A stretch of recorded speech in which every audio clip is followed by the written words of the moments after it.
Hi అండి. 'నీ తనువు నాదే చెలి' పార్ట్ 21. ఇక వర్ష ఫుల్‌గా మెక్కి ప్లేట్ అక్కడ పెట్టి వెళ్ళిపోతుంది. కనీసం నువ్వు తిన్నావా అని కూడా అడగకుండా, తన మానాన తను తింటున్న గౌతమ్‌ని చూసి చిన్న నవ్వు నవ్వి, ఆ ప్లేట్స్ సింక్‌లో వేసి చిరాగ్గా ఉండడంతో స్నానం చేయటానికి వెళ్తుంది. ఎదభాగం నొప్పి తెప్పిస్తుంటే అలానే కన్నీటిని స్వేచ్ఛగా వదులుతుంది. స్నానం చేసి వచ్చి శారీ కట్టుకుని బెడ్ మీదే పడుకుంటుంది. ఇంతలో గౌతమ్ వస్తూ, "ఇదేమీ మీ బాబుగాడి ఇల్లు కాదు. ఎక్కడ పడితే అక్కడ పడుకోవడానికి. నా పక్కలోకి వస్తేనే నీకిక్కడ ప్లేసు. కాబట్టి పని మనిషివి కదా కింద పడుకో" అంటూ మధు జెబ్బ పట్టుకొని కిందకి విసిరేస్తాడు.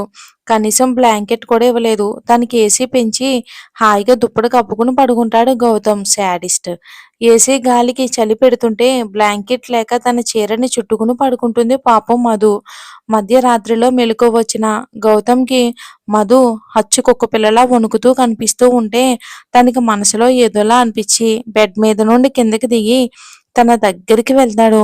నిదట్లో తన పైట చెదిరిపోయి తన ఎదభాగం కనిపిస్తూ ఉంటే అక్కడ ఎర్రగా ఉండడం చూసి నొసలు ముడుస్తూ అక్కడ తలను వాలుస్తాడు.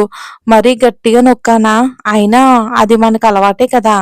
ఇదేమో పెద్ద ఓవరాక్షన్ చేస్తుంది అని అనుకుని తన కౌగిట్లో బిగించి ఏసీ చల్లదనానికి తన బాడీ వేడిగా మారటంతో మధుని గట్టిగా పట్టుకుని కిందే పడుకుంటాడు గౌతమ్.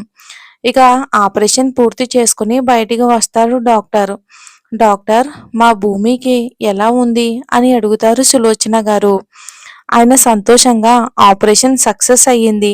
తనకి ఇంకా స్పృహ రాలేదు. కాసేపు అయ్యాక వెళ్ళి చూడొచ్చు అంటారు ఆయన. థ్యాంక్స్ డాక్టర్ గారు. మీ వల్లే మా భూమి బ్రతికిందని అంటారు సులోచన గారు. నా ప్రయత్నం నేను చేశానమ్మా. అంతా దేవుడి దయ అని అక్కడి నుండి వెళ్తారు డాక్టర్. ఆకాష్ గారు, ఒకసారి నా క్యాబిన్‌కి రండి అని అంటారు ఆయన. ఆకాష్ ఆయనతో పాటు క్యాబిన్‌లోకి వెళ్ళి, ఏంటి సార్ పిలిచారు అని అడుగుతాడు ఆయన. కూర్చోమని చైర్ చూపిస్తూ, మీ వైఫ్‌కి ప్రస్తుతానికి పర్లేదు కానీ మీకో బ్యాడ్ న్యూస్. తనకి పిల్లలు పుట్టే అవకాశం లేదు. యాక్సిడెంట్ వల్ల అలా జరిగింది అని అంటారు ఆయన. ఆకాష్ ఒక్క నిమిషం మైండ్ పనిచేయటం ఆగిపోయింది. మళ్ళీ తేరుకుని, వాట్? ఏమంటున్నారు డాక్టర్? మీరు అలా ఎలా అంటారు అని అంటాడు కోపంగా. నేను ముందే మీకు చెప్పాను ఆకాష్, తను బ్రతికినా పిల్లలు పుట్టే అవకాశం ఉండదని. అదే నిజమయ్యింది అని అంటారు డాక్టర్. ఈ విషయం మీ వైఫ్‌కి ఎంత తొందరగా చెప్తే అంత మంచిది. తనకి తానుగా తెలుసుకుంటే చాలా ప్రాబ్లమ్ అవుతుంది. వీలైనంత తొందరగా మీ వైఫ్‌కి అలానే మీ ఫ్యామిలీ మెంబర్స్‌కి చెప్పండి అని రౌండ్స్‌కి వెళ్తాడు డాక్టరు. ఆకాష్ మైండ్ పనిచేయకపోవడంతో అలానే ఉండిపోతాడు. ఆకాష్ వెళ్ళి చాలా సేపయినా సరే ఇంకా రాకపోవడంతో సులోచన గారు వచ్చి ఆకాష్ అని భుజం తడతారు. ఆకాష్‌కి కన్నీళ్లు ఆగను అంటూ వస్తుంటే కష్టంగా వాటిని ఆపుతూ, ఏంటి నాని అని వెళ్తాడు. డాక్టర్, నిన్నెందుకు రమ్మన్నారు పెద్ద బాబు అని అంటారు సులోచన గారు బాధగా. నథింగ్ నాని. ఇంకా ఎన్ని రోజులని ఉంటారు అని అన్నారు డాక్టర్. భూమిని రేపే తీసుకెళ్ళిపోమన్నారు. మీరింటికి వెళ్ళి ఏమైనా తినేసి రండి అంటాడు. అది నిజమే అనిపించి, మరి పెద్ద బాబు నువ్వు అంటారు సులోచన గారు. ఇంకా అది చలనం లేకుండా పడుకుంటే నాకు మొద్దు ఎలా దిగుతుంది నాని? అది లేచే వరకు ఏం వద్దు అని అరుణ్ వీళ్ళని ఇంటికి తీసుకుని వెళ్ళు అని చెప్తాడు. అరుణ్‌కి మనసంతా ఏదోలా అయిపోతుంది. అమాయకంగా ఉండే బుజ్జమ్మ మొహమే గుర్తుకు వస్తూ ఉంటే నవ్యపై చెప్పలేనంత కోపంగా ఉంటుంది. గుణ నవ్యని లవ్ చేయకపోయుంటే ఈ పాటికే నవ్యకి పాడి కట్టేంత కోపంగా ఉన్నాడు గుణ కూడా. ఇక అందరినీ తీసుకుని ఇంటికి వెళ్తాడు అరుణ్. అందరూ ఏదో తిన్నామంటే తినేశారు. కొందరు నిద్రకి ఉపక్రమిస్తే కొందరు నిద్ర రాక అలానే గడుపుతారు. ఆకాష్ భూమిని చూసుకుంటూ హాస్పిటల్లోనే ఉంటాడు. ఇంక కట్ చేస్తే పొద్దున్నే లేవటం అలవాటు ఉండటంతో మధు అలానే లేస్తుంది. తనని ఎవరో చుట్టేసినట్టు అనిపిస్తే కళ్ళు తెరిస్తే గౌతమ్ ఉడుం పట్టినట్టు పట్టేసి పడుకుని ఉంటాడు. తనని చూసి చిన్న నవ్వు నవ్వి విడిపించుకోవాలని చూస్తుంది మధు. అయినా సరే వదలడు. అక్కడుంది ఎవరు? మన గౌతమ్ కదా! శత విధాలుగా ప్రయత్నం చేసి అది అవ్వక గౌతమ్ నడుము దగ్గర గట్టిగా గిచ్చుతుంది. గౌతమ్‌కి చీమ కుట్టినట్లు కూడా అనిపించదు. ఏదో దోమను కొట్టినట్టు తన చేతి మీద కొట్టేసి మళ్ళీ పడుకుంటాడు. మధు నోరు వదిలేసి, నా బలం అంతా ఉపయోగించి గిల్లాను.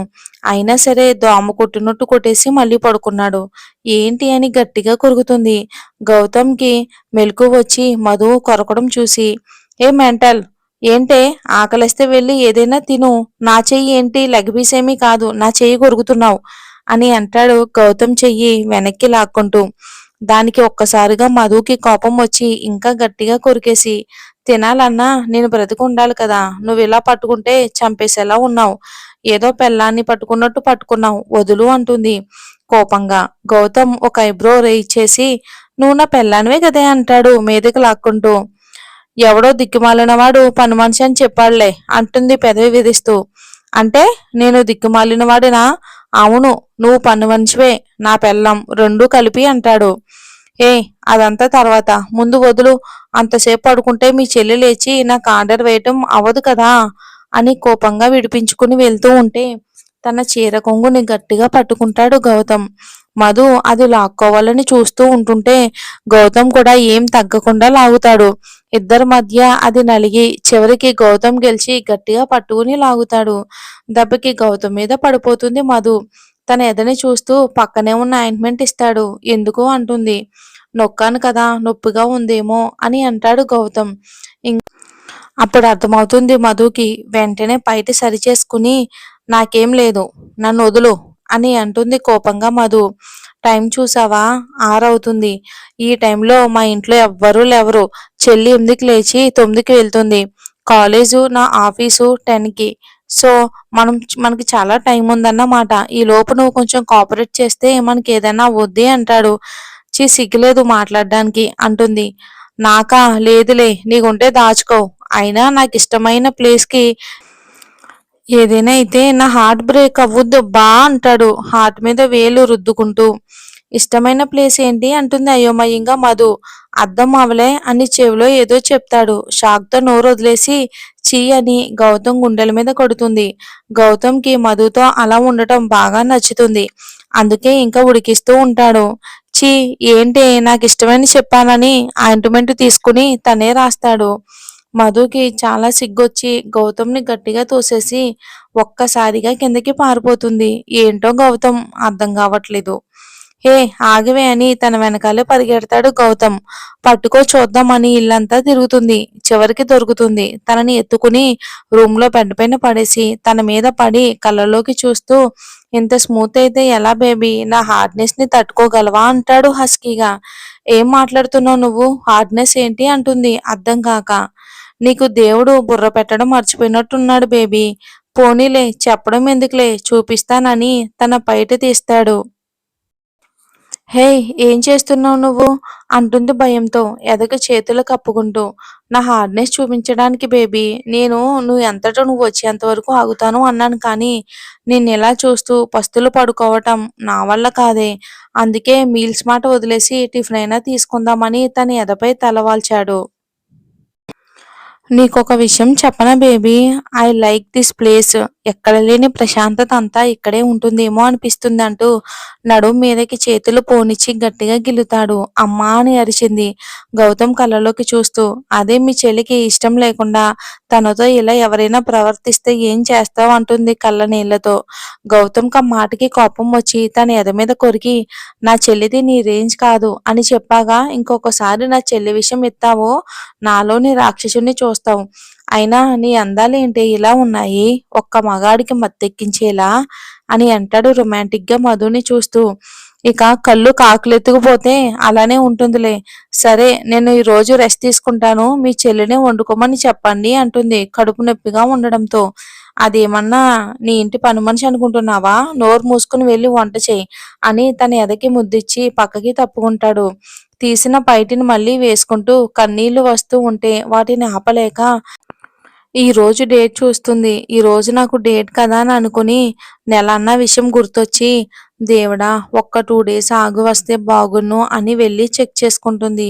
ఇక మధుకి పీరియడ్స్ రావటంతో అక్కడ ఉండే మెయిడ్ని అడిగి తలస్నానం చేసి కడుపు నొప్పి ఎక్కువగా రావటంతో సోఫాలో పడుకుంది.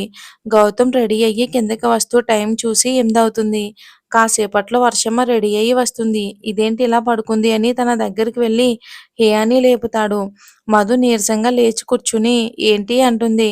తన నీరసానికి ఏ మాత్రం కూడా పట్టించుకోకుండా, నువ్వు ఇలా తిని తీరిగ్గా కూర్చుంటే టిఫిన్ ఎవరు ప్రిపేర్ చేస్తారు?